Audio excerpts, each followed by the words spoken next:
wanna be the best in the game, invest in my name, check no restraints, I'm obsessed with the pain. I ingest, I retain, assess and I change, possessed by the thought I'll be free one day from society's restraints. Money, clout and fame, mud, disease, a plague. We all love to hate, have to play the game, have to make a name. All our insecurities are on display. This is war with the enemy, think that it was meant to be. Living in a time where disease is on every screen. I won't let them fester me, I know most are festering. Negativity is a plague for the mentally weak.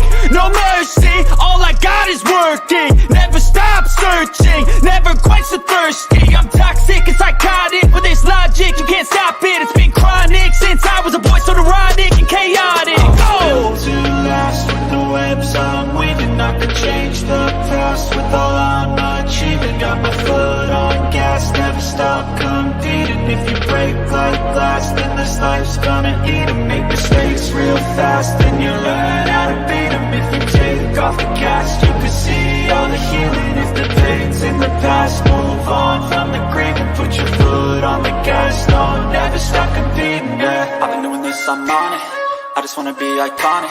Sipping on a gin and tonic, got me going off when I'm on this topic, yeah. If I ever play, I want it, you know that I'm always honest. Stay away from those who are toxic, keep them out your face, no way, you don't want them, yeah. Don't try to drain my energy, the enemy is everything. It's mentally, unhealthily, spreading like a rare disease. But I won't let it get to me, I don't need your therapy. I can leave a legacy of leading by intensity. Come on, we can fight this, freedom is priceless. Spread just like a virus, living in a crisis. Do you feel courageous? Do you seek greatness? Trust me. Awesome power. Awesome. Awesome power of nature. Hot excitement of freedom. Because after you get struck by lightning, there's thunder. Welcome back, you guys. The return of the Pigskin Recap with your boy Tyler. My guest for today is my buddy Earl. Very festive of you, buddy, to wear those glasses. You're muted. Second, here we go. Okay, I was muted for a second, but now I'm unmuted. Yeah, Tyler, Happy New Year to you. Happy New Year, brother. And Happy New Year to your family, as always. And Happy New Year to everyone at the Hardcore Sports Network. Tonight is going to be a night of celebration. Because tonight we're not only celebrating Tyler's return here to the Hardcore Sports Network, but we're also going to be celebrating the return of the Raw Watch-Along, which will be coming to you at 7:50 Eastern Daylight Standard Time, except out in the West Coast. And yeah, you heard it here first, y'all. We're bringing you football and we're bringing you wrestling. Yeah, you getting one day you getting wrestling and wrestling. How good is that? How good is that? It's almost like eating ham. It's almost like eating ham, black eyed peas, and spinach all in one plate. You're not. Nah. Forget the spinach. We're bringing in the cabbage. We're bringing in that cabbage, man. Sorry.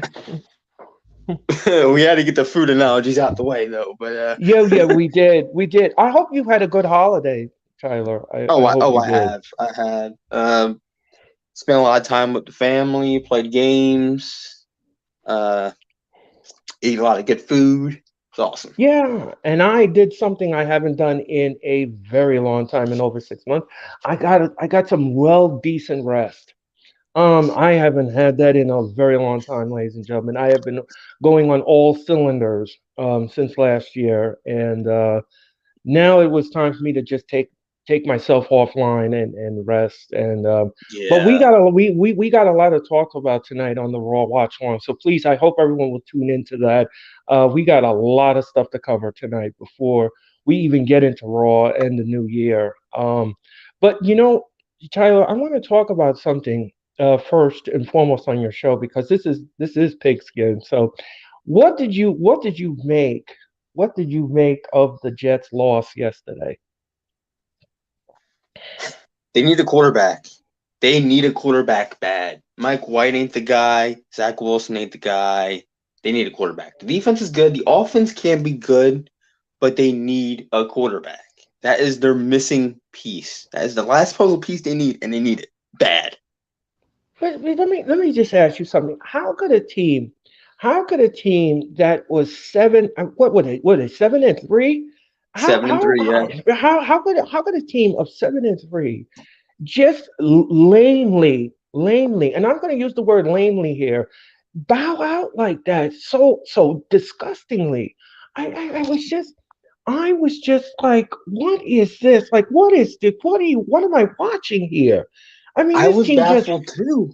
I was baffled too because they started off like you said 7-3, and then they just fell off the map completely that I latter mean, half of the season.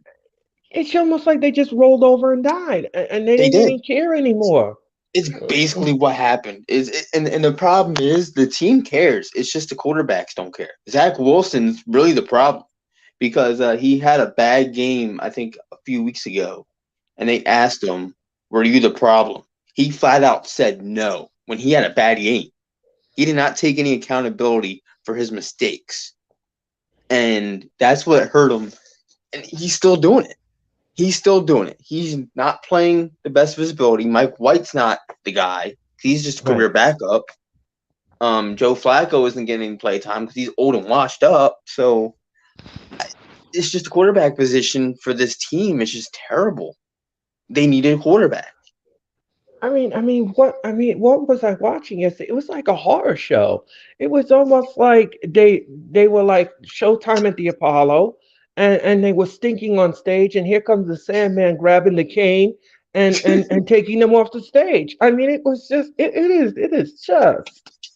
was And just I don't, I gotta see if I wrote this down because I don't. Yeah, I wrote it down. Um, where did I write it down at? Good Lord, I can't even see it on my notes. oh shoot. Oh yeah, yeah. Your literally your analogy for that game was perfect because that game ended with the Seahawks winning that game 23-6. They That's what I'm scored talking. they scored two field goals in this game. Two. Yeah. They didn't even score one Um. touchdown. Mike White had two interceptions. Right. Geno Smith was carving them up with 183 yards and two touchdowns. It was just that offense was just anemic. I mean, it, Anemic is the I way I mean, would it say was. it. This wasn't good at all.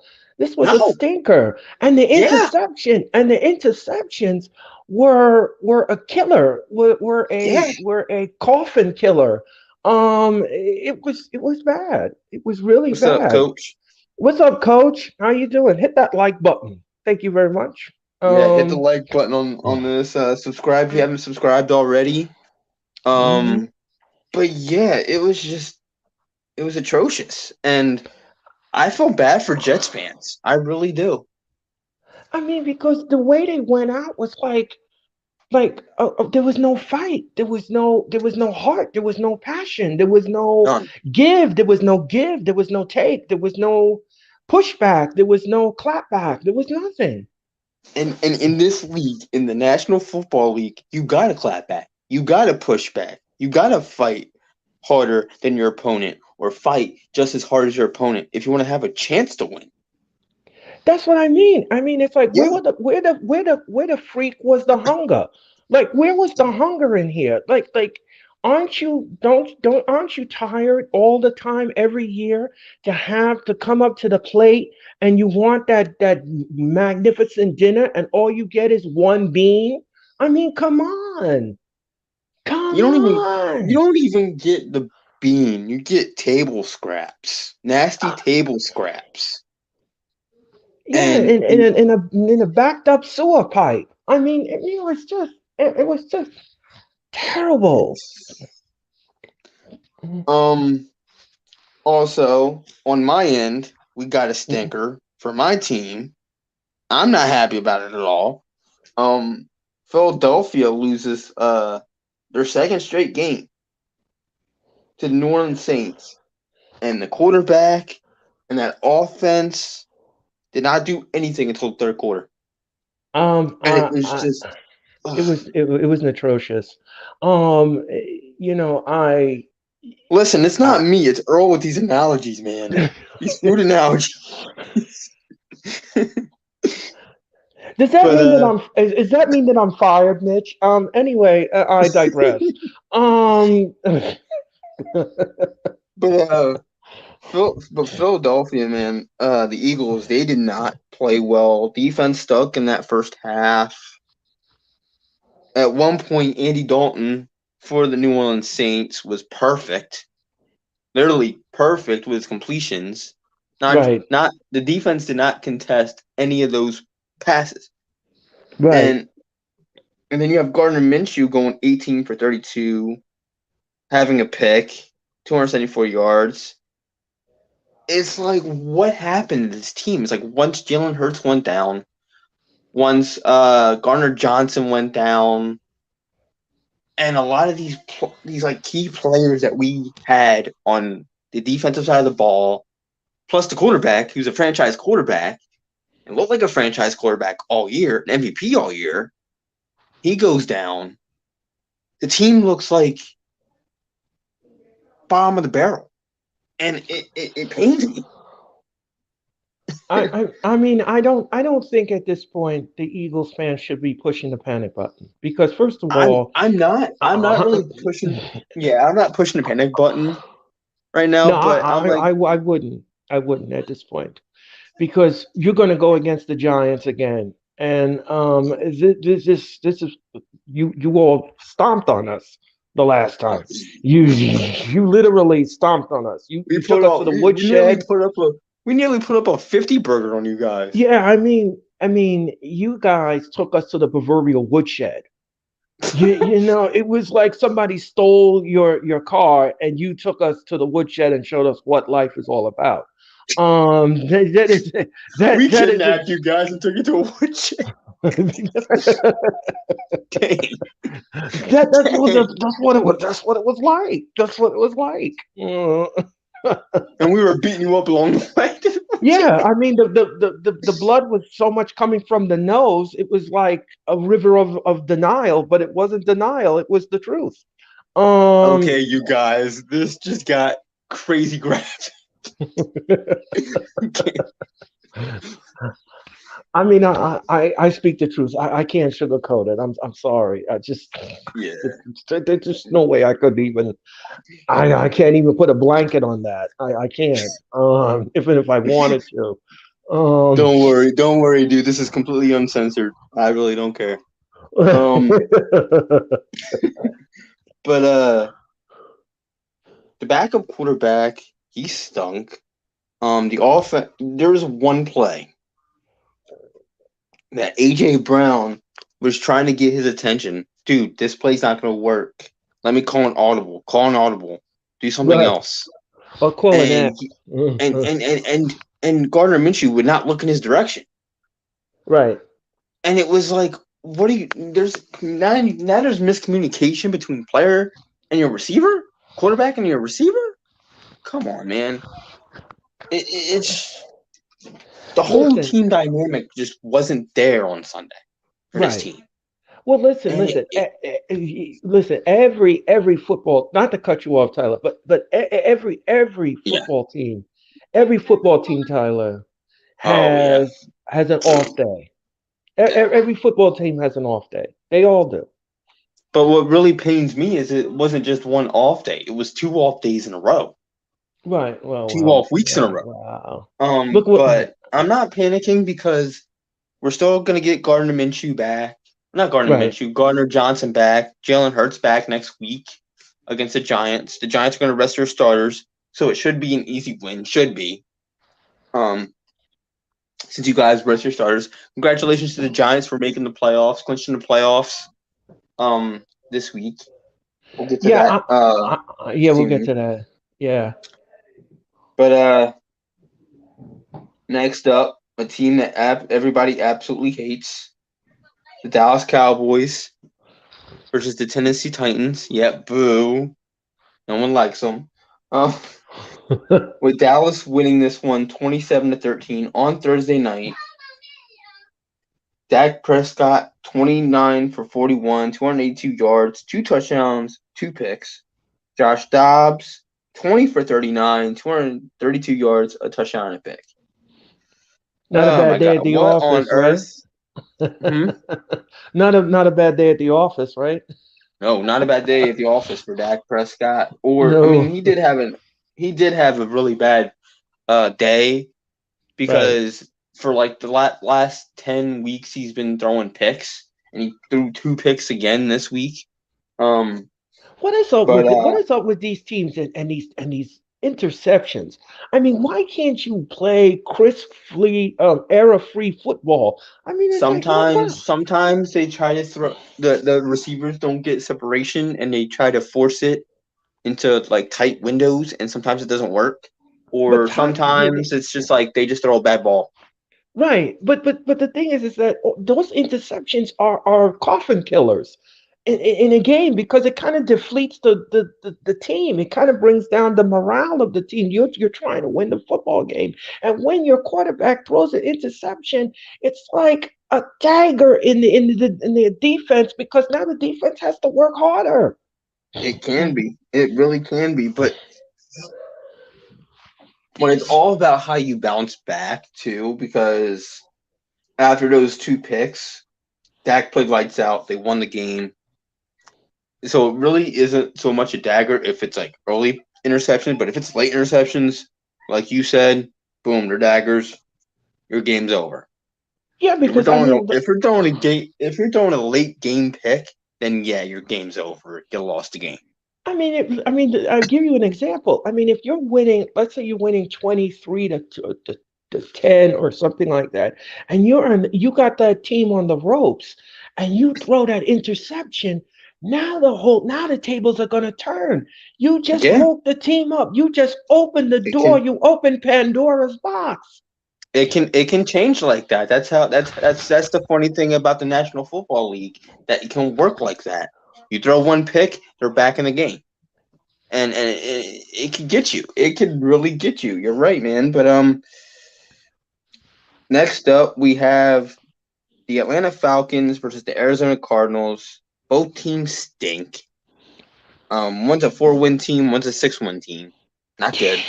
Yeah. Uh, David Blau, the backup for Arizona, because Kyler Murray either got benched or he got hurt. I forgot, but he went 24 for 40, 222 yards and a touchdown. Desmond Mm. Ritter, who is slated to be the franchise quarterback for the Atlanta Falcons, he went 19 for 26, 169 yards. Mitch, don't you even think about it. But Tank Bowl. yeah, it was pretty much a tank bowl. But also Cordarrelle Patterson, 9 carries, 42 yards, and a touchdown. All Geyer, if I'm pronouncing it right, 20 carries, 83 yards, and a touchdown. It was a tank bowl. There's nothing I could even say about it. Both teams stink. Uh, it was a close game between two bad teams. Right. Both defenses were eh. The offenses were Mer. okay, but there's nothing else I could say about it. I mean, aren't both of them eliminated from the playoff contention? Aren't both of them just wiped out Yeah, entirely? both of them are done. They're out. Yeah, yeah, Already. of So this course. game meant not. So this game had absolutely nothing, but to Right, both. exactly. So it didn't even matter. Exactly. No. I mean, you could have just taken a shower and phoned a friend, and that would have been it. You could have had the players just not show up. Forfeit the game. Forfeit the last 2 games this season. Doesn't even Right. matter. You guys are eliminated. So who cares? Right, exactly. Exactly. So Do. Let's go. yeah, go do-si do to dance or something. I don't care. Exactly. But next up we have the Detroit Lions versus the Chicago Bears, with the Lions completely blowing out the Chicago Bears 41-10. Damn. Yeah. Yeah. That's the only way to put that. Damn. Um, I'm gonna. but Ron Simmons Justin, would be proud of me. Damn. he just stared at the screen. Damn. Damn. Yeah, this is a Ron Simmons game if you're a wrestling fan. Because Yeah. damn. Damn. But see, we're integrating our two styles here: wrestling and football. We're good. Right. And they do go hand in hand. They do. They do. Even though Vince McMahon tried to ruin football with the wrestling, but whatever. Well, whatever. But Justin Fields had his absolute worst game, going 7 for 21, 75 yards and a touchdown, a pick. And all that was working for him is that he could run with the football. He got 132 yards. Jared Goff, 21 for 29, 255 yards, 3 touchdowns. And if Detroit gets a playoff, Detroit will get a playoff berth next week if they win against the Green Bay Packers. So they've got to win this. They gotta put that foot on the gas if they want to get to that pay window, which is very important. I mean, there's nothing really to say about this game. I mean, this was just this. Chicago Bears are just absolute dumpster fire. That's all I gotta say. Right. This was a slaughter. This was so lopsided it wasn't even funny. No, it wasn't. It definitely was not even a fight. And the next game now also wasn't even a fight between the Jags and the Texans. That game ended with the Jags winning this one 31-3. 31-3. I mean, I would have forfeited the game after 20. I mean, if it was me, I would have probably forfeited the game after 28. Right. If it was 28-0, yeah, we got no chance. Right. Let's go home. Yeah, but Trevor Lawrence went 17 for 21, 152 yards, and again a pick. So we got another pick in another game. Davis Mills, 22 for 40, 202 yards. Travis Etienne, 9 carries, 108 yards, and a touchdown. Jermichael Hasty, 10 carries, 33 yards, and a touchdown. And Snoop Connor, 5 carries, 17 yards, and a touchdown. So all the Jags scoring was from the running backs. Not the quarterback, not the receivers, the running backs. And I think you're frozen. Oh. No. Oh, I thought you were frozen. No. I was listening to your analogy. I was listening to your analysis. Yeah, I kind of like finished the thought and then you just didn't say anything. So I was like, I thought you were frozen. No. The game was just I remember it was a whitewash. This game. Only scoring a field goal? Texans? It's called desperation at best. Isn't that what we call that in football? Desperation at best. I wouldn't even call it desperation. The game was over. Yeah. I mean, at that point, you might as well. I mean, then again, you could say it desperation because they don't want to get shut out. So you just scored a 3. So the score looked a little bit better. So I would call it desperation. Honestly, that's why I said desperation at best. I guess it was because you only took a field goal just to not get shut out. Right. I mean, what conversation can you have on the bus going back to the hotel? I mean, the conversation would be a whole lot of the coach just yelling at the players the whole way, whole ride. Right. Just yelling at the players. And it would be sucked to be you on that team. Yeah, it would be. It would suck to be one of those players on that team. Next up, we have the Miami Dolphins versus the New England Patriots, with the Patriots winning this one 23-21. Teddy Bridgewater, 12 for 19, 161 yards, a touchdown and a pick. Not Daniel Jones, Mac Jones, 20 No for 33, relation. 200. Hmm? No relation. Yeah, no relation to Daniel. Right. But 20 for 33, 203 yards, two touchdowns. And the Patriots have now moved to the 7th seed and can clinch with a win next week. But if the Patriots lose and the Miami Dolphins win next week, Miami would take over that spot and clinch in that final Hmm. game of the season. Hmm. This is getting interesting in the AFC for the lower seeds of the playoffs, because now you have teams in, teams out, teams cycling through. If they win this week, if they win next week, if they do this, they do that, they're in. Or if this team loses, that team's out. Like, a lot of moving parts, but Right. it's interesting when that happens, and the AFC is really heating up with that. So, Hmm. what do you think? Um. Yeah, I would agree with your assessment. I mean, the lower seeds, they're trying to fight for their lives here, and they're trying to get into that pay window, and they're trying to get to that championship. But let me tell you something: the road to the Super Bowl is not going to be easy because Mm-mm. you got some teams out there that can be a little dangerous on the field if you're not careful. If you Yeah, don't if play the confidence football that you're supposed to be playing. yeah, and the team that really would scare me if I was a team of one of these lower seeds in the AFC, and that would be the Bills. The Bills have played very well on that defensive side of the ball. They have for the past couple years. They own one of the top. I think they own the first seed in the AFC. So I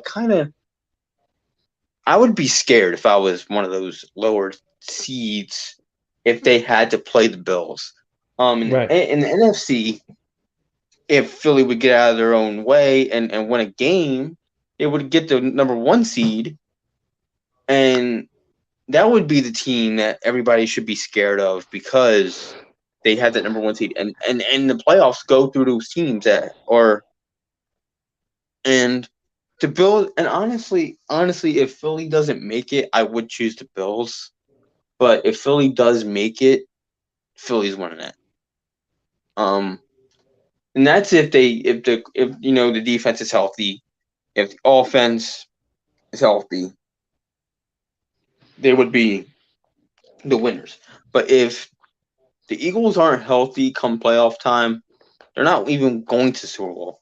Um, but and if the Bills make it, I hope they do win it, because remember in the '90s they went 0 for 4 in the Super Bowl Right. in the mid '90s. They didn't win a game in the Super Bowl at all. They went there Right. 4 times. Right. Um, but next up we have the Giants and the Colts, with the Giants blowing out the Colts 38-10.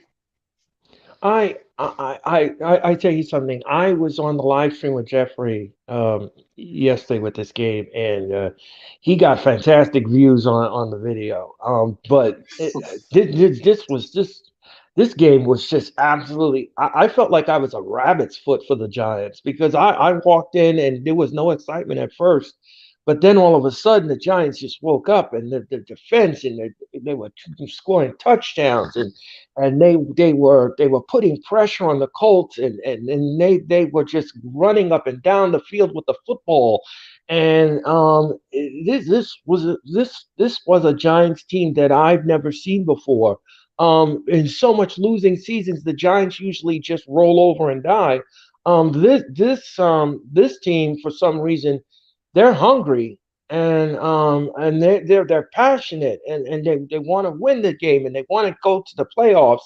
I mean, look, listen, even if they don't even if they don't make it out of the first round, even if they don't even make, at least they made a statement.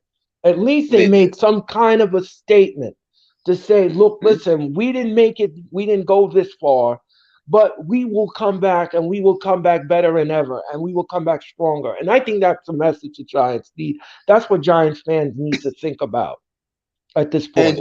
I totally agree with that. And I'm a fan of a division rival, so I should not be thinking as highly of this team because I'm a fan of a division rival.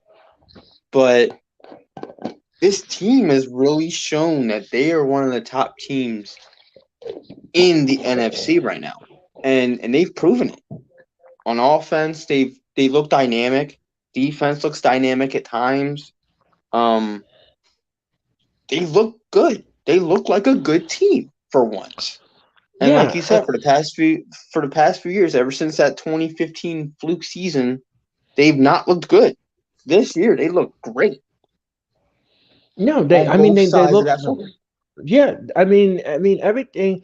I mean, look, this team has overcome so much diversity with injuries and everything else. But you know something? They turned the ship around for some reason. You know, It's because they were able to develop Daniel Jones very well and that whole team very well. Um, right. but I will say this. Rob did say something. Kayvon Thibodeau, I don't respect him after what he Oh, did. Uh, After that Nick Foles injury, Nick Foles goes down and he gets hurt. And right after he gets hurt, as he's being carted off the field, we see Kayvon Thibodeau celebrating that he hurt yeah, Nick I would. Foles. Yeah, I didn't care for that, and he should have been I called for unsportsmanlike conduct. He should have Yeah, he been should have done been that. honestly, he should have been called for that and kicked out of the game. You don't do Right. that. No. You don't wish injury on somebody or celebrate an injury because oh, you caused an injury. Oh, I broke this guy's leg. Oh, I did this. Oh, I did that. Let me celebrate. Yeah. No, you Yeah. don't do that. I broke your jaw. Let me just pop a bottle of champagne. I'm like, like, I mean that's ridiculous. I mean that's not good. That's not Yeah, so that's I really don't unclassy. respect. Yeah, so I really don't respect Avon Thibodeau for that. No, I don't. Um, I agree with that. and before that, Foles went 8 for 13 with a pick, 81 yards. After the injury, they put Ellinger back in the game because he was in there for most of the season because they benched Matt Ryan for 14, 60 yards and a touchdown. Daniel Jones, 19 for 24, 177 yards, 2 touchdowns, 2 rush touchdowns to add to that too. Right. So he's not able to just beat you with his arm. He's able to beat you with his legs, and that's what you need with a quarterback in this day and age. You don't need a pocket passer. You need a guy who can run the dang ball too. Right. At quarterback. Um, but yeah, this Giants team just looks super dynamic, and they've really impressed me. Even though I'm a fan of a division rival, yes, I'm an Eagles fan. Um, but even though I'm a fan of a division rival, they've really impressed me. No, let me ask you This, something. Do you think that the Giants head coach would be in contention for coach of the year? without a doubt in my mind, without a doubt, he's in the running. It's it's Dable, Sirianni, and that's about it. Those are the Hmm. top two coaches that I would put in there. Is him and Sirianni. And if Sirianni manages to get beat by Dable for coach of the year, I wouldn't be mad because honestly, he's the second. He's pretty much turned this team around, turned the ship around, turned the The whole tight culture. dynamic, whole culture around. Look at the stadium. Prior to this season, you barely seen it filled. Barely. Right. This year, the whole stadium is filled up to the brim. You Right. could probably hear the fans yelling and screaming from down the street, Yeah. You two, three probably blocks could. down. Okay. Oh, and also Doug Pearson too. Doug Pearson's are running too for turning around the Jags. Right. And making sure Trevor Lawrence actually does develop. So I will put him at 3 though. But yeah, he turned that whole culture around. He turned the whole team around. Right. Everything. He's making the franchise storied again, and that's Right. what they needed a shot in the arm. They got that shot in the arm with Dable as coach. So, Good game. oh yeah, for the Giants, phenomenal game. I won't even say good. I'd say great. Honestly, only giving up Yeah. 10 points Yeah. on defense and Right. scoring 38 on them. That's a great game. Yeah. That's a great game. Yeah. Next up, we got Carolina versus Tampa Bay. With the Bucks winning this one 30-24 to improve to 8-8 on the year. Not bad.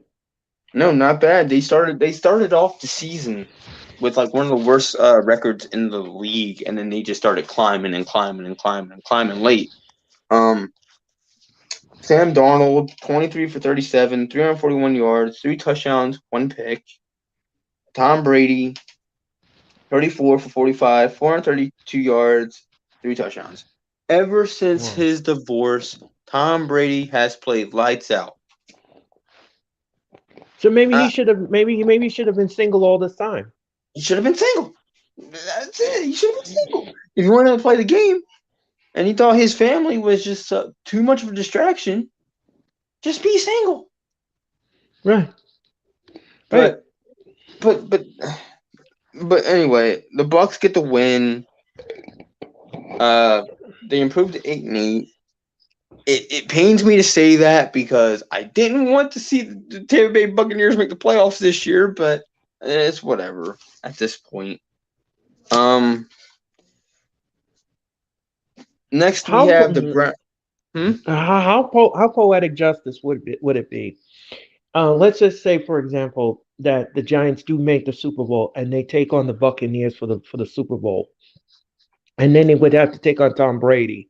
This is I mean, I'm just putting it out there as a scenario. I know where you're going with. I know the scenario you're going with. If that happens a third time with 2 quarterbacks in the same team, I'm going to full on belly laugh. Because I don't like Tom Brady. I'm gonna full on belly laugh. I don't care. I'm gonna be on the floor crying from laughter. Because like you did this as the same team 3 separate times. I know. Like, what? With 2 separate quarterbacks. No, I know. But next we have the Browns and the Commanders. Roll the tape, Mitch. Go ahead. Washington Commanders. Roll the tape, Mitch. I know you want to. Those haters can't stand us. Left hand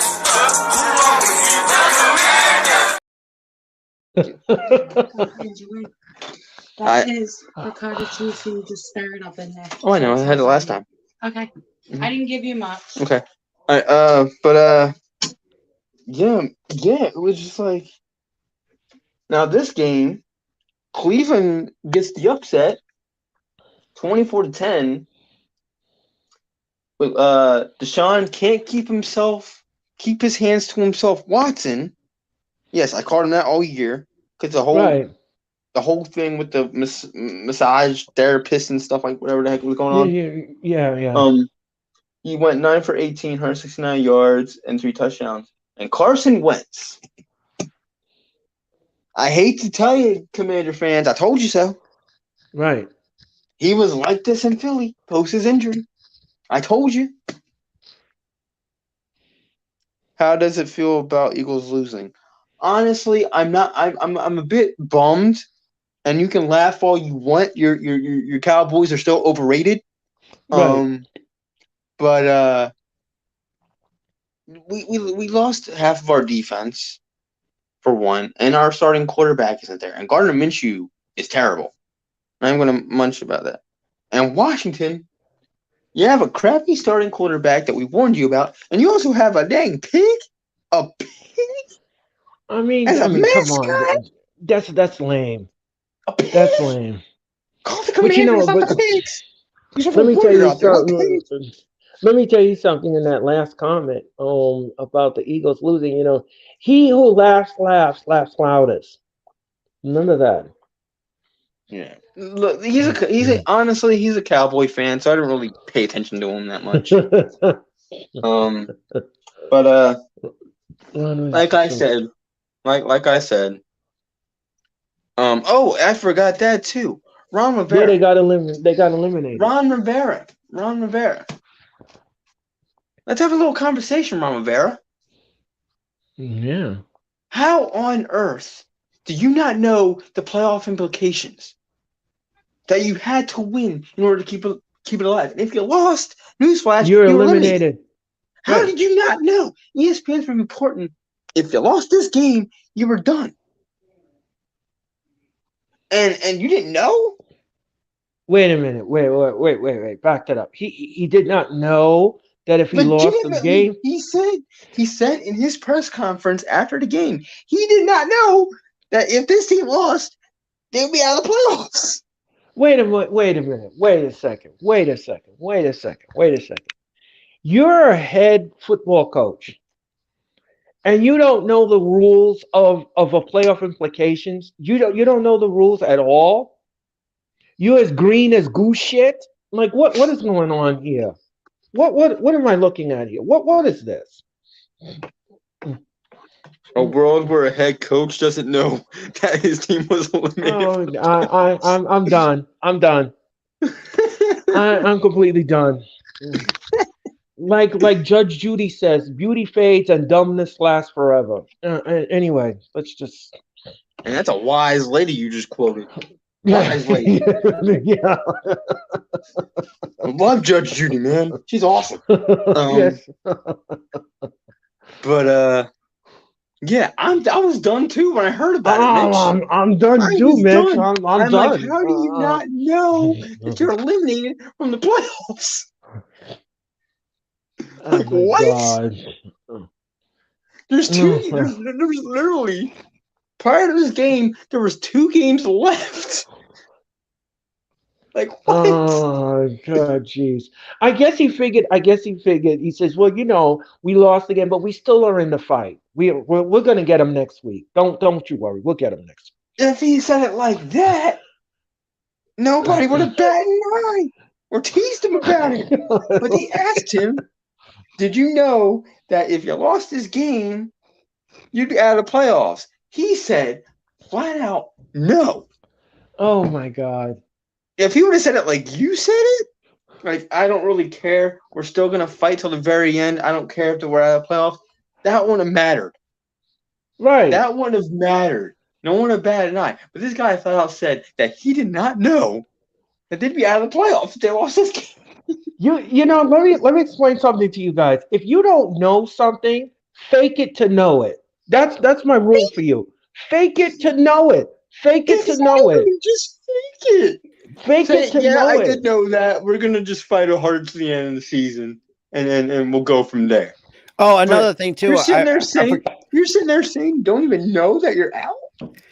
Yeah, also I forgot to mention this too. This is also coming after the fact that the Packers kicked the crap out of the Vikings. That also that's where the comment came from. Did he not know? Did he not look at his phone? I mean, the NFL app exists. Google exists. ESPN exists. ESPN exists.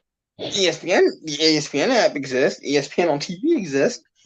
You got so many avenues to just look at the score of a game that you need to pay attention to. And also another thing too. And just like RQ just said, he's completely right. You have a quarterback in Taylor Heineke who's been balling out for you all season, got you to a winning record, got you in contention, and next thing you know, you start the guy who struggled with you guys early in the season, and a guy who hasn't been relevant since 2017. Come on. It makes no sense on all fronts. You have a coach who's clueless. doesn't know how to ride the hot hand in games. He goes Right. with the worst quarterback in one of the worst quarterbacks in the NFL, and and then he realizes, oh, I don't know. It seems like you were tanking. To me, it seems like they're tanking. It really Yeah. does. It does. It Because seems like how the do you gas was on legitimately E. yeah, they basically tanked because they gave the ball to the worst quarterback. They let him start. And then you say you legitimately did not know that you lost a playoff spot because you didn't see the score of the Vikings game? Come on. You legitimately knew. You knew and you lied. You knew and you Yeah. lied and you tanked. The Right. last and you're gonna tank the next week too. You're gonna start Wentz, you're gonna tank the last game, and you're gonna start fresh next year. I was about to mention this too. So I mean, you should have put that on a come on man segment. Say, come on, man. I bet you I amount missed of that money. segment. I bet you amount of money they will tonight on Monday Night Football, Come and if on, it man. happens, and if Are it you for happens, real? I'm going to. And if it happens though, if it goes on Monday Night Football's pregame show at like 7:30, and they put Ron Rivera's comments on the "Come On Man" segment, I'm going to crack up. Like, come on, man. Um, but but yeah, that was just yeah. Um, Next up we have the Niners and the Raiders, and this just comes down to Josh McDaniels as the head coach of the Raiders. He's terrible. He is Yeah. terrible. He, One of the worst because football teams in history. yeah, and honestly, he's has one of the worst coaching records in history too. He started off 6-0 with the Broncos in 2009. Completely tanked the rest of the way. Hasn't won very much after that. He won 7 games after that. Or he won one more game after that. And then he lost a lot more. And then he still has a really bad record because he's losing a lot more than he's winning, obviously. Um, but when you have but you can see there's potential there because this was a close game. It was 37-34 San Francisco. Right. And you could see it. And you could see the potential. It's just the coaching is atrocious. They Right. went with wrong guy. They should have went with the guy that got them to the playoffs last year. And they didn't. And I've said it all year. You went with the wrong guy. It's almost like saying to yourself, we don't have enough Korea marble to cover the kitchen top, so we're going to use Formica. That's what it's like. You went from something expensive to something cheap. Um, you know, It's basically I getting agree. Kraft mac and cheese over baked mac and cheese. I'll say that one thing too. I think Earl didn't. I think nobody's picked up on this. I think me and Tyler know about this. They have no goddamn money. So And I've Rob, been seeing. Rob, you know you can stay in here, right? Yeah. But I will Um, say this too. Raider Nation said, most of the Raider Nations who I'm good personal friends with, they want Davis to sell the fucking team at this point. Mr. Coconut Head. Yes, I called him out all year. Mr. Coconut Head doesn't know how to run an organization. is there any physical possible way that there's somebody out there, there's somebody that knows the fundamentals of football and want to take this team over and kind of like mold it into some kind of championship team, even if it's That's make it competitive football, something that we can gravitate to yeah, and not put them in the negative column. exactly. I mean, facts. is there something out there? Is there something in the universe that somebody can look at this team as a whole and say this team needs reconstruction here? We need something here kind of like mold No. them into something that we can be conducive with. That's the thing. That's the thing. They have a team to do something. They got the problem talent to is- do. They got the talent. They got one of the best wide receivers in the game. Derek Carr's okay. Well, had the he may best not be season there this for much year. longer. From what we so the Because Raiders might. they ruined him. They ruined him. Hashtag Derek Carr to the Colts. Honestly, I wouldn't be opposed. I would not be opposed. I mean, something needs to happen here. Something needs to pop off here. They need to stop ruining quarterbacks. They need to have a good coach. That's all they need to do. Alone. Like, if you really looked at the Raiders, God rest John Madden's man, because I'm pretty sure that man's turning in his grave. And same with the late Al Davis, who really turned this team into actually had produced some Super Bowls under John Madden and Al Davis. And you went through some pretty different quarterbacks. And meantime, unfortunately, we had to going through our Eagles franchise history. We shit the bed against them in 1980 to a backup quarterback by the name of Jim Plunkett. But Jim Plunkett, though, here's the thing, though. I wouldn't be so mad about that because Jim Plunkett ended up being a starter.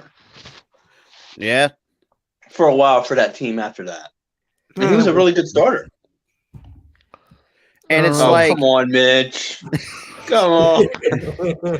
And another thing too, and like Earl said too, and the Raiders had not really have done not just ruining quarterbacks.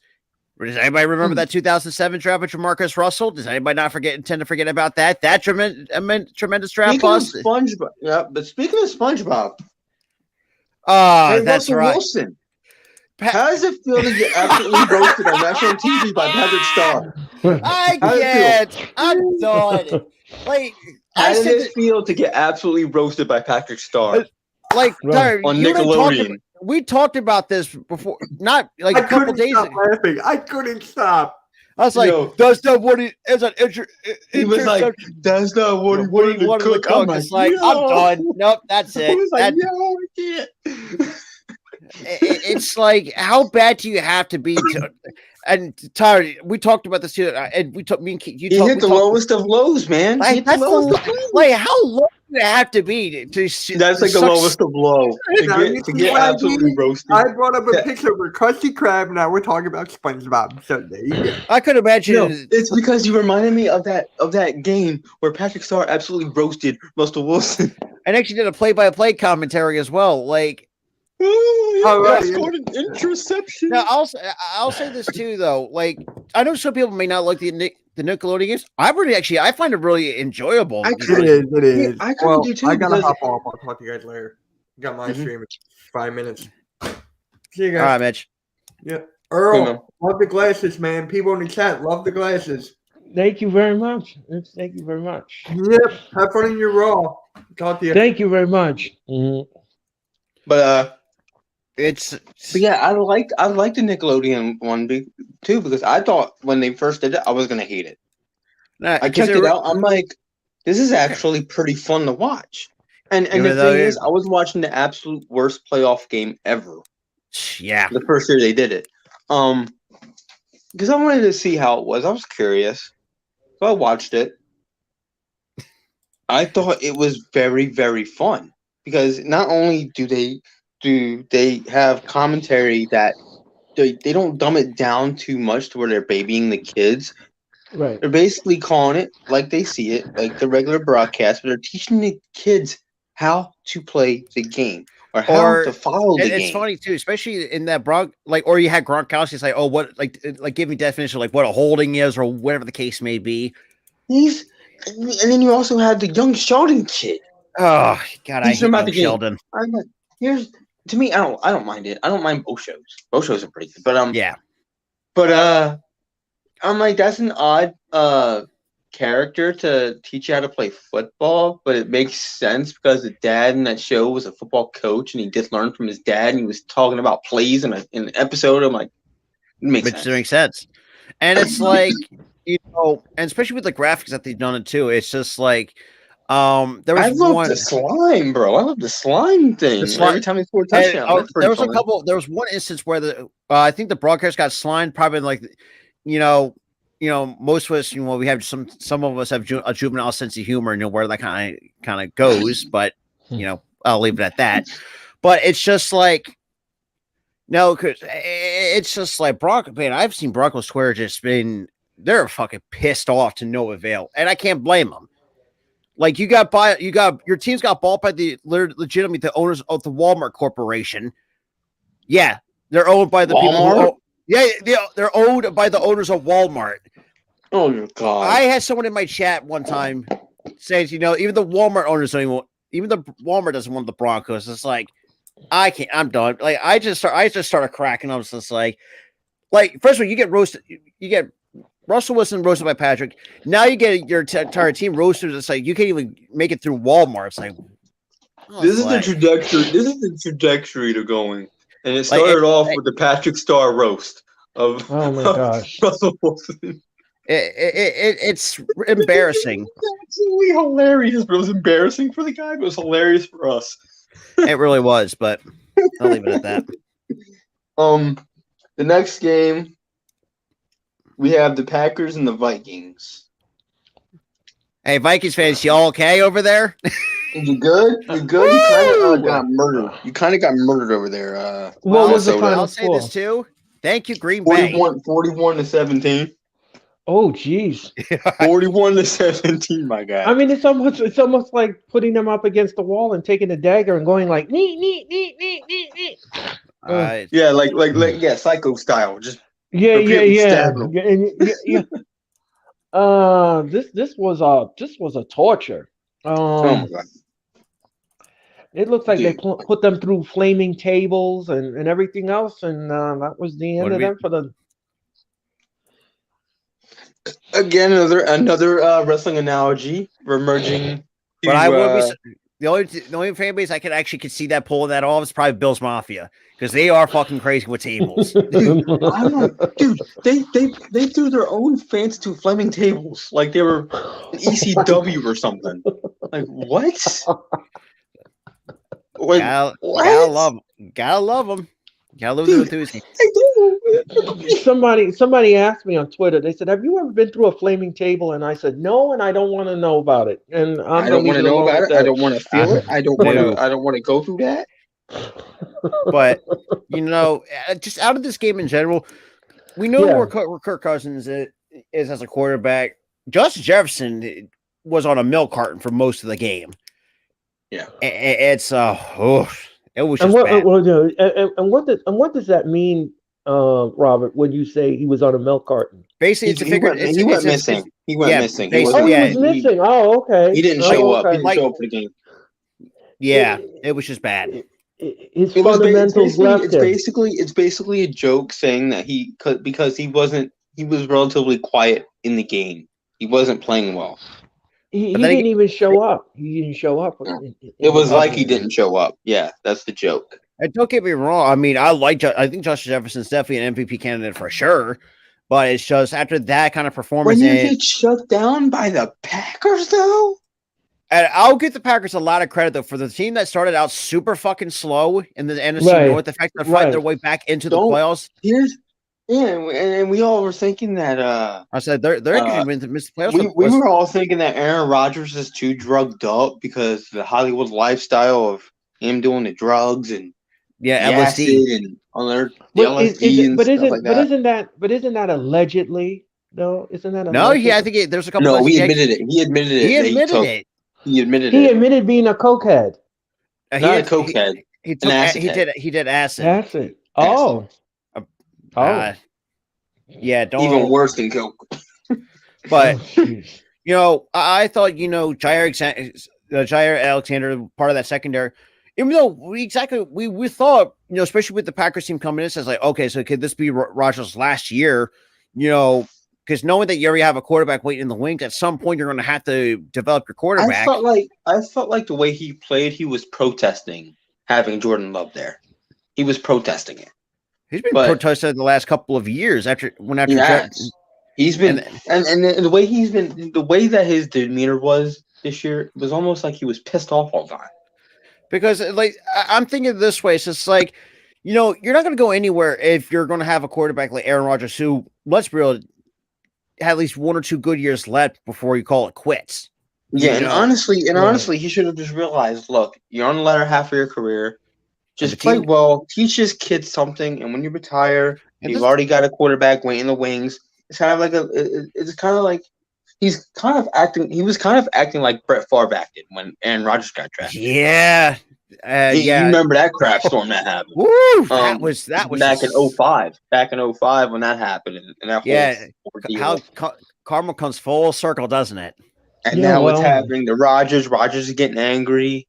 Well, and because he shouldn't be. Because he's got to realize that this team is young. You got a young team's coach. young. He's old. No, granted, I can younger see, quarterback. Was there any interceptions in this game? There were none. Oh, there were none. It was a really good. It was a tight game. It was just that the defense was just getting a lot of pass breakups, and they weren't scoring a lot of touchdowns. A lot of 3-and-outs happened. We were talking about that in some of the games. It was like every other game, Rob, or had every an interception. Every single game, this one, except for this one actually, and no Vikings. Like I said, and I actually will keep this on record for as long as I live that the Vikings are not going to unless you're going to improve me. They're doing nothing. They're doing nothing. The way they did. Earlier in the season, we're thinking, okay, they might be something. And then later in the season, they started collapsing. And this is twice that they got blown out. One by the Cowboys, 40-3. And that's 2 games so far. Actually, it's been 3 times because we held them off. True. That's true. But it wasn't really, I wouldn't technically call that a complete blowout. It was a blowout nonetheless. We held them, for the majority of the game was pretty much. The next score was this game. But it wasn't really like a 40-something blowout like the Cowboys and now the Packers. Yeah. But it wasn't competitive. No, it wasn't at all. But Cousins went 18 for 31, 205 yards and a touchdown. Nick Mullins 4 for 4, 57 yards and a touchdown. Why the hell does he still exist? Because he's a backup. Right. Rodgers, 15 for 24, 159 yards, a touchdown, and a rush touchdown. AJ Dillon, 12 carries, 41 yards, and a touchdown. Like, the thing, and people are going to say, Rodgers, yeah, we know that Rodgers is not, his arm is not like it used to be. He's 38 going on 39 at this point. Yeah, he's not exactly a spring chicken anymore. He's not a young spring chicken. Because he's like Tyra said, if you go back to 2005, Favre was never a spring chicken either. It's like he was in his late 30s, early 40s at that time. It's coming full circle, and does it? And I don't get. And here's the thing that I don't get is the same personality trait that he basically has the same personality trait as Favre had. Yeah, he thinks he's being lowball because they drafted a younger quarterback, his replacement. At some point, he's got. But here's the thing. You should realize at some point you're going to retire because you're not Tom Brady. And because you're not Tom Brady. He's going to last like 40 something years. But as long as you have something in the tank, and as long as you have something to give, and as long as you got something to deliver, I don't think age is a factor.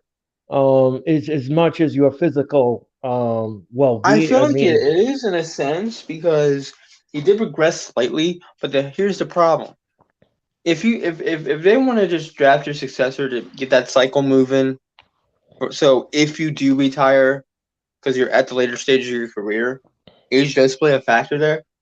But you shouldn't. If you're still good, then just play good. I mean, until you do decide to retire and teach this kid something, absolutely, so he can learn, and so he can play better. So he can play good. And going back to what you said too, Tyra, my apologies for cutting you off because that's another point that actually I just thought of too. Remember the wide receiver core? Rodgers took a tremendous amount of shots at the young wide receiver core. Christian Watson, Romeo Dobbs can't catch fucking balls left and right. And what happens? They're actually becoming really good rookie receivers. So it's like I'm thinking to myself, like, I don't know what was done or who. You want to know why? You know what was done about that? Aaron Rodgers finally shut up about it. Stop pointing fingers at him. because That's what happened.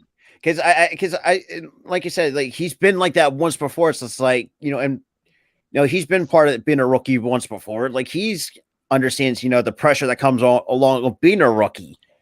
You have expectations, especially as historical as the Green Bay Packers is.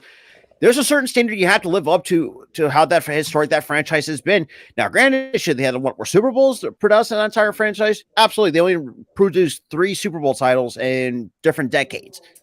And that's just horrible. That has just been horrible. But that's they got one in the 90s, one in the 2000s, and one in the 2010s. That was it.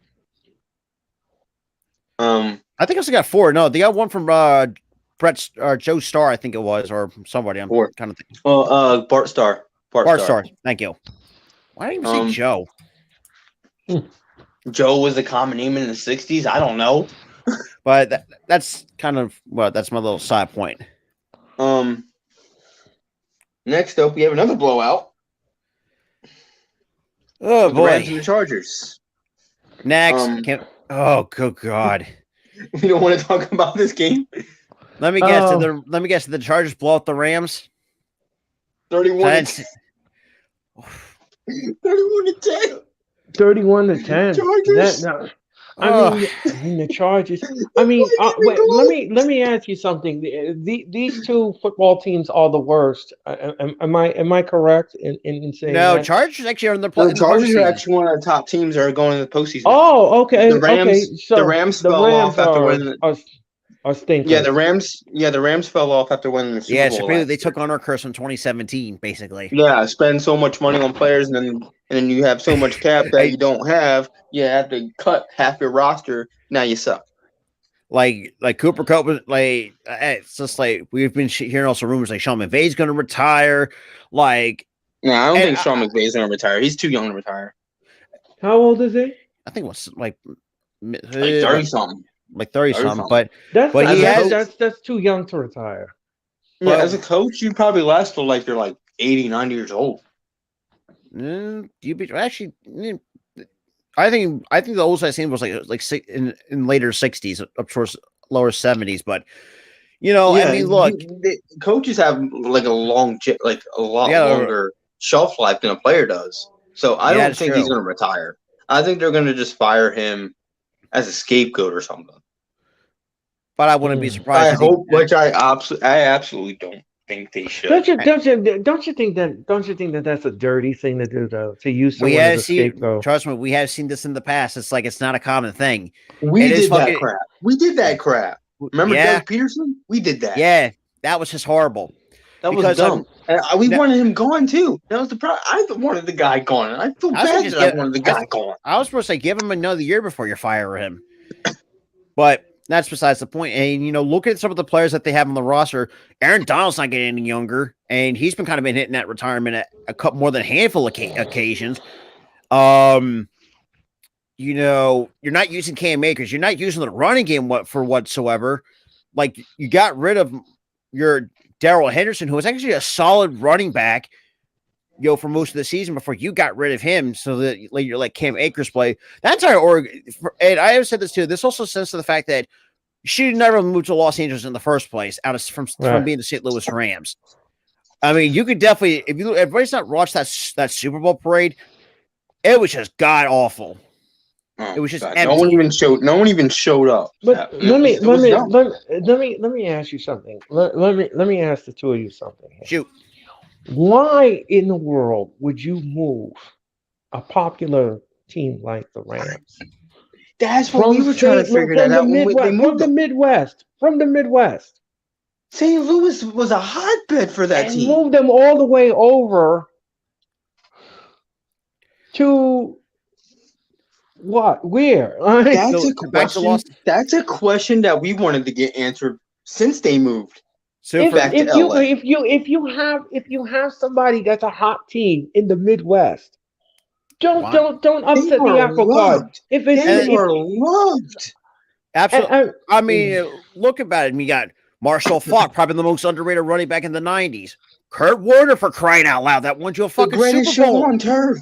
1999, one of the greatest teams with the Rams. And also, I also said this too. This also, like, you gotta blame the ownership for because it's like, oh, the Midwest is not forgiving anything else. Let's go to a bigger market like Los Angeles, and I'll get to the Chargers, and I'll talk about the Chargers in just a second. Since we are talking about we just talked about the Chargers.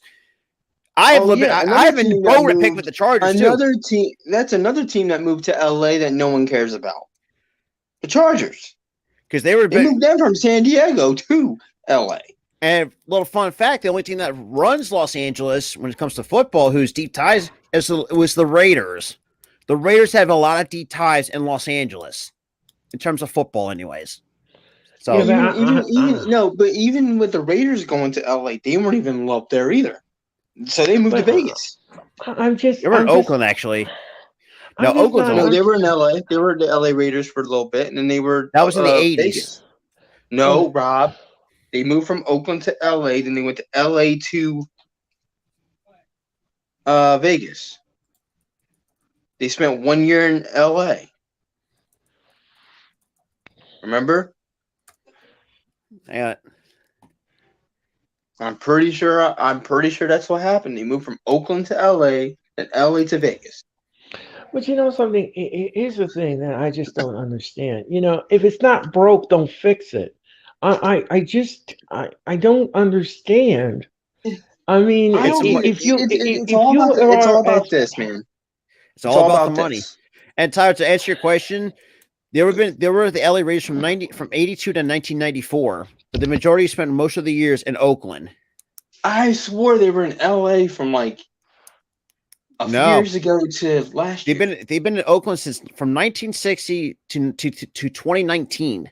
With a couple with a couple of years in a couple 12 seasons in Los Angeles from 82 to 1994. Wait, you said from that to 19. So you mean to tell me they were in Vegas in 2020? Oh yeah, they were. That's right. Yeah. Because I remember they unveiled the torch, and it was weird not having fans to even see that. Now at times I remember that. And the Raiders from talk about the Raiders moving to Vegas. Now that I could understand why, because Oakland's not doing anything to help their sports teams. Oh yeah, Oakland. Look at the Oakland Athletics for crying out loud. They're not doing nothing to help them. Oakland Athletics. And the thing is that they're not. Well, here's the thing. Oakland Athletics. They're not getting any revenue.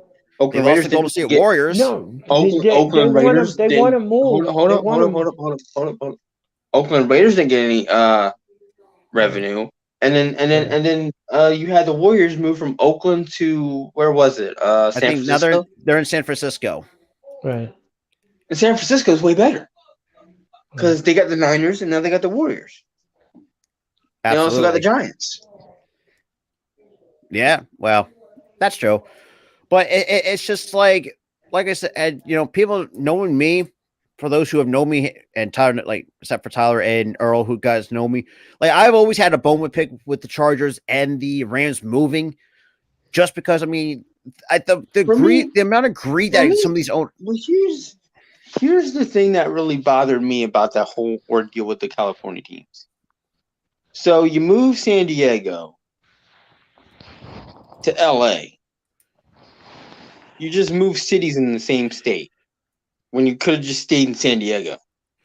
Yeah, and you had a huge fan base in San Diego at the same time. I'm going to tell you something right now. Obviously, the only sport that LA even cares about anymore is baseball. That's it. They don't care about football. They don't care about the dang Kings, LA Kings, mind you. They don't care about them. All they care about is baseball. And you forget another team that's in LA, the fucking Lakers. Or the Lakers, who stink. But that's I digress. Yeah, we all digress from that. The last game on the docket was the Sunday night nail biter that ended with a game-winning touchdown. Steelers versus the Ravens. The Pittsburgh Steelers winning this one 16-13. Let me tell you something right now. The Raiders TikTok is fucking funny. Let me tell you something right now. Kenny Pickett is a stud on that field. We're actually finally absolute stud on that field. If you guys, I haven't really said this, but I'm going to say this right now. If you not watched this kid's tape, even though I watched bits and pieces, I mean, you know what the pitch receiver. Dude, it took that damn good. Well, we also said to this it's going to take time with a young rookie quarterback. First of all, you went through Mason Rudolph, you went through fucking Mitch Trubisky for crying out loud.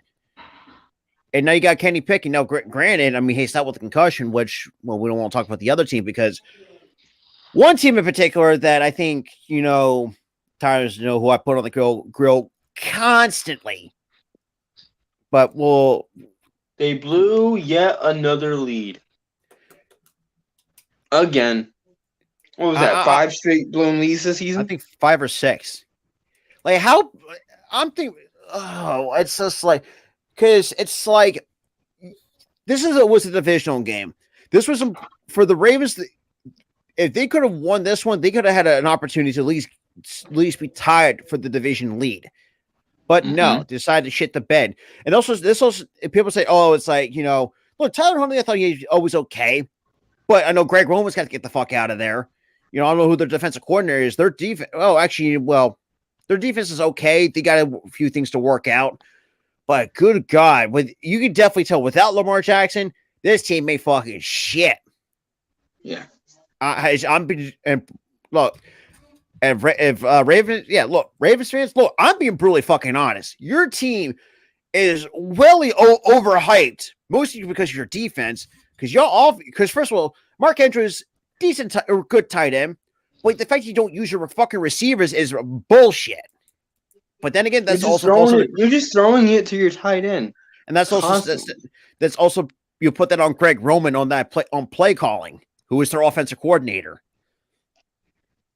and also the fact that you also traded Hollywood Brown for a first round pick, like couple picks or something like that, and he has not done shit either. So I'll leave it at that. Yeah. Anyway, Kenny Pickett, 15 for 27, 168 yards, and the game-winning touchdown. Harris, 22 carries. Najee Harris, 22 carries, 111 yards. Tyler Huntley, 14 for 21, 130 yards, a touchdown, and a pick. Thank you, Deontay Johnson, in fantasy football. So leave it at that. Yeah. But as much as I want to shit on the Steelers, I had to give Mike Tom a lot of fucking credit, though. I have to give where credit is due to this man. Honestly, we thought they were going to be dead in the water when they were 3-7. We thought they were going to be dead. Mike Tom said, nah. Coach Tomlin said, hell no. This is why I think, look, I don't think the Pittsburgh's going to go. If they somehow sneak into the playoff, I don't think they would. I think they're probably not even mathematically eliminated, if I'm not mistaken. No, they're not. They're technically still in the running. Oof. So that's going to be interesting. They would have to. Here's the thing: they would have to win the next game and have somebody else lose.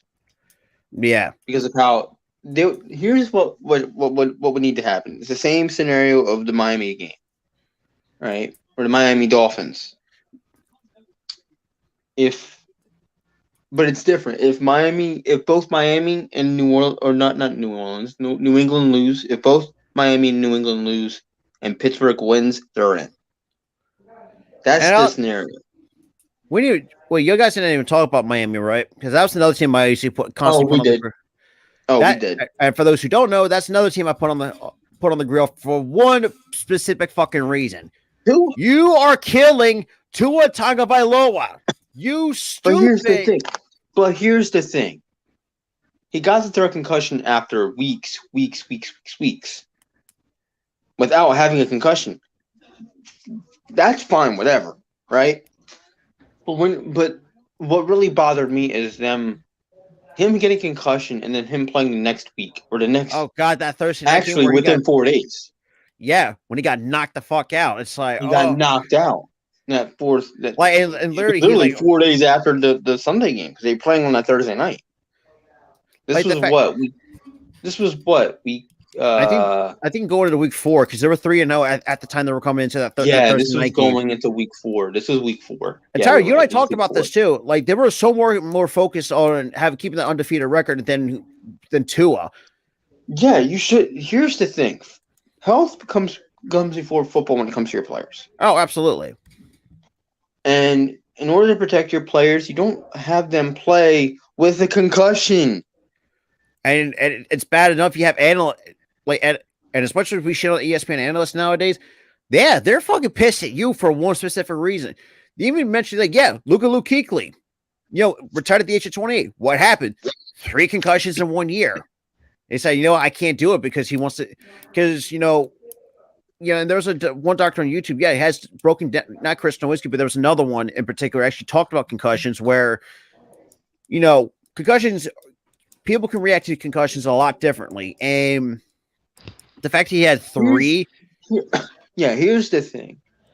I feel like the 3rd concussion this week stems from the 2 concussions he sustained within that 1 week.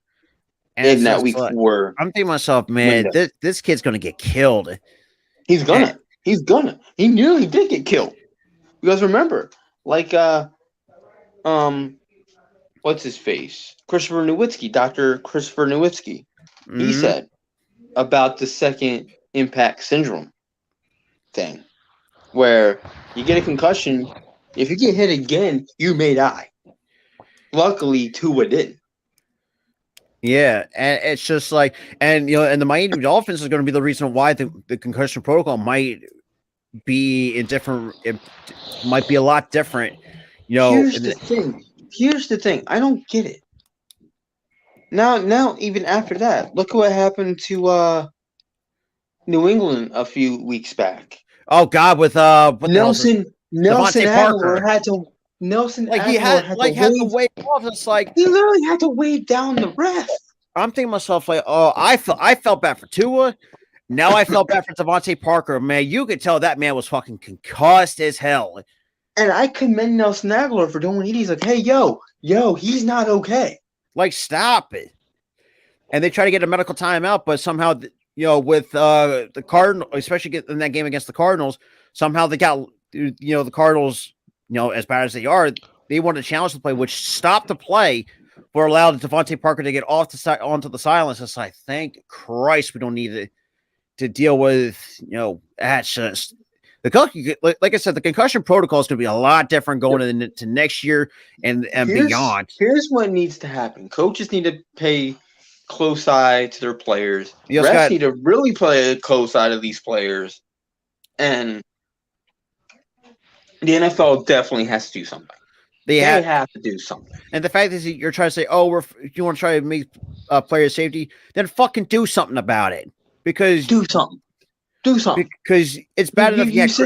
You sat there talking to goddamn ABC News in a special in 2011. Oh, we're going to care about concussions. We're going to make concussions. We're going to make concussions the forefront of player safety.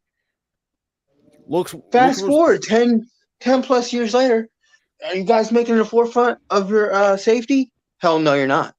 No, because Tua could have lost his life, and he had a concussion doctor. Tua could have died. Coming out of his way to file a lawsuit against you. Ever heard of second impact syndrome? It's like Christopher Nowitzki said. Ever heard of that? And not so much this time. He also was going to go forward with murder. If say hypothetically that did happen, he would go press further murder charges on the NFL and their incompetencies and the Miami Dolphins. Dude, I would commend him for that. Because it's absolutely commend him for pressing charges, because that would have to be murder. It would have to be. It's not great. No. But I mean, Tua's only 20. The fact that Tua's only 24, he's already married. Even RG3, as much as he does have some outlandish takes, and actually, congrats to him. I absolutely love what happened on Saturday. Him finding out during a broadcast and him bolting out of the dang stadium. Hopefully everything goes well. And he's another guy that me and Tara used to talk about, like what could have been without those. That's another player they screwed. That the league screwed. That the that an organization screwed the Washington Commander organization screwed him. Screwed him. But oh, you're fine. Rub some dirt on your broken leg. You're playing next year. yeah, he has not been the same ever. He had an absolute crapshoot of a career. And it was terrible because like of that injury. And then once like the breaking news came out when Tua was back in concussion protocol, even he says, the Tua's married, he's only young at 24, he's younger than me and Tyler. I'm thinking to myself, this kid's a kid at some point is going to have to consider retirement early at the age of 24. Rob, you know I'm still 24, right?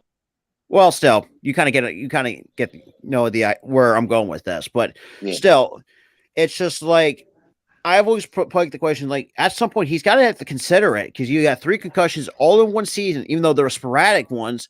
It's sporadic throughout the entire year, but you still had 3 concussions in one season. You've got an issue at hand. This guy's career is gonna be over before you know it, and it's sad because he is a once in a lifetime generational talent, and you're almost gonna be fizzled out. Yeah, at the age of 24, we've seen guys retire in their primes because we've had guys who got sick and tired of the constant concussions or the constant leg injuries or the constant this, constant that they retire. Look at Andrew Luck. Andrew, and that sent that entire for a franchise into a downward spiral since then. Yeah, look at Luke Kuechly, one of the best linebackers, I think, in the 2010s when he got 3 concussions, and that set the Carolina defense into a downward spiral too. Mm-hmm. And now they lost Kuechly. But yeah, you gotta be better, NFL, at player safety because a lot of your guys are retiring early in their careers, and you gotta do better because we don't want to have another junior Seau incident. And for those who remember what I'm mentioning, you don't want a junior Seau incident. You don't want, and you also don't want to have, if it's not concussions, if it's leg injuries, arm injuries, you've got to be better at conditioning your players. You've got to be better at making sure they're okay because a lot of these players retire early because of that. And it's and you're killing their careers. They want a long career in the league, and you're giving them maybe 5-6 years. Yeah, I mean, look at Todd Gurley for crying out loud. Gurley. He's like he had like a 4-year career and was done. Yeah, due to arthritis in his knee. You got to be better. You got to be better. But all I'm gonna say, you got to be better. That's just how we'll leave it off with that. But yeah, with that said, this has been the Pigskin Recap with your boy Tyler. Thank you to Earl, my next guest, and my buddy Rob for popping in too. It's always a pleasure to hang out with you guys, talk some football. Absolutely. I don't know who my next guest is gonna be. I usually figure it out right before the show anyway, so I'll tell you before or maybe during the show. But if you guys liked what you saw, like and subscribe and hit that notification bell. And absolutely. Because you don't want to miss future episodes of this show. Especially Thursday, 2:00 Eastern time. You got a new show Thursday, 2:00, but it's not going to be on the same channel. It's going to be on our channel. It's called the NFL Talk. NFL Talk with Robert. And he's basically going to do the same thing I do, but on our channel. I'm going to change it up a little bit different and talk about like the Bucks, or like say, for example, talk about the Bucks clinching the division and what that could mean. Not kind of being doing like, not say, statistics and whatnot. So going to be a little bit of a different concept. So kind of be little tweaks. So with me, it's going to be stats and scores, and with you, it's going to be NFL news. Something like that, and kind of just just go all around the league talk. So still similar concept, but a little bit of a tweak, if that makes sense. I like that. I like that. I like that a lot. But let me just say one thing here. I first of all, I want to thank Tyler for being on your show today. I really had I had a good time. Every time I do these streams, I always have a good time, and I always say this: You all out there in cyberspace, you really and truly need to support these two gentlemen because they absolutely are great at what they do. I am a fan of them. They're great friends of mine, and I absolutely love their analytics on every broad spectrum of sports. They really bring it home to you, and I am indebted to the both of you. And I'm looking forward to your next adventure and your next endeavors. And I wish you the best of luck in 2023. I hope that you all will, knock everything out of the park and you get what you want and you get the goals that you set. And I'm looking forward to listening to you and hearing your comments and your analytics.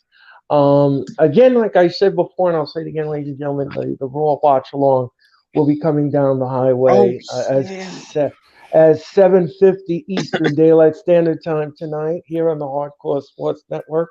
I think you need. I think you need the. We need to get going because it's already 7:32.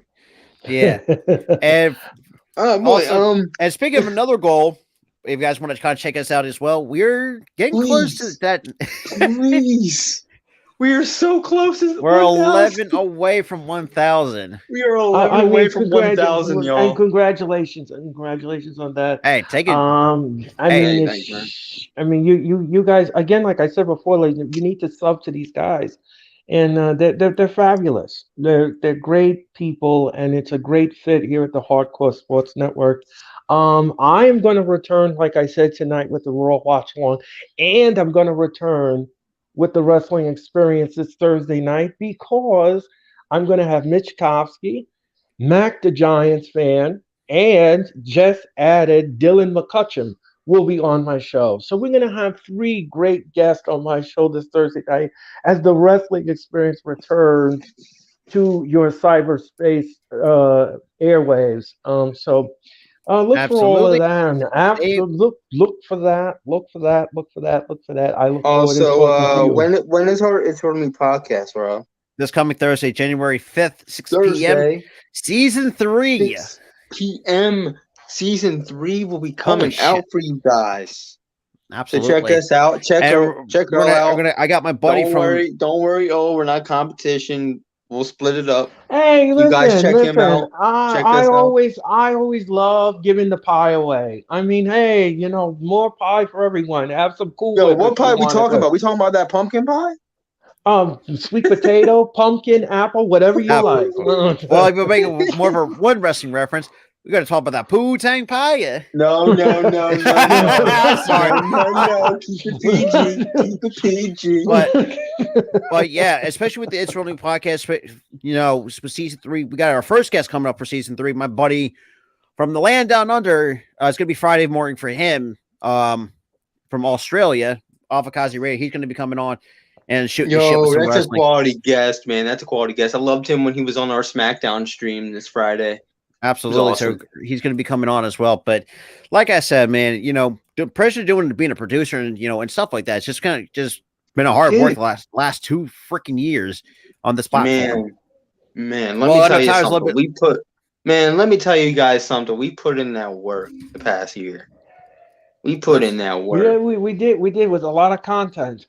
A lot of content that we went through, a lot of interwoven stuff we did. Yep. But yeah. Well, with that being said, appreciate everyone who's for episode 9 of the Pigskin Recap. We'll see you guys next week. Peace. Awesome power of nature, hot excitement, freedom. Goes after